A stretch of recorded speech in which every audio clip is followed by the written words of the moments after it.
التغافل دائم ترى دليل ذكاء، لكن المغفل هذا هو اللي دليل غباء أو سذاجة.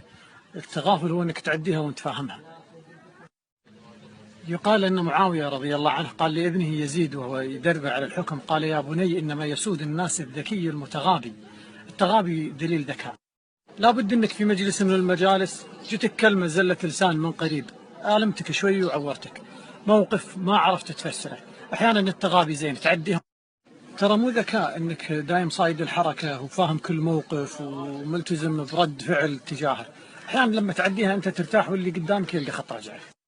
وحلو دايم بعد ان ما نفسرها على النوايا ان نيته زينه نيته زينه، يمكن اسلوبه مو زين، يمكن طريقته مو زينه، فالتغابي يعطيه مجال انه يتعدل. نبي الله يوسف لما وجد المتاع في رحل اخوه الصغير فاخوانه لمزوه بان اخوه الكبير قبله سرق، فاسرها يوسف في نفسه ولم يبدها لهم. كان أحمد بن حنبل رحمه الله يقول 9 أعشار حسن الخلق في التغافل، فكم ضيع اللي صايدين الحركة كل شوي وفاهمينها من حسن الخلق.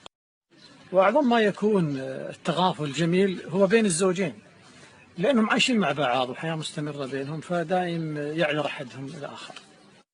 فتخيل أن زوج قاعد لزوجته على الحبة، على الكلمة، على العبارة، على التصرف، على العطر، على الريحة، على اللبس، ونفس الشيء الزوجة. شلون حياتهم؟ جحيم، سجن، كان عليك رقيب. أيضا التغافل في العمل مطلوب في الدوام، زميل زل عليك، زميل مرات تجاوز، لا يجعلك هذا ساذج، لكنك أنت عارف ليش الأمر. ترى التغافل دليل أيضا نضج وكمال عقل. الإنسان كل ما كان يتغافل كل ما كان أكمل عقله، لأن الناس مجبولة على الأخطاء والزلات. الشافعي رحمه الله كان يقول في مجالسه لتلاميذه: الكيس العاقل هو الفطن المتغافل. كل ما كنت فاطن وفاهم ومتغافل أنت كيس.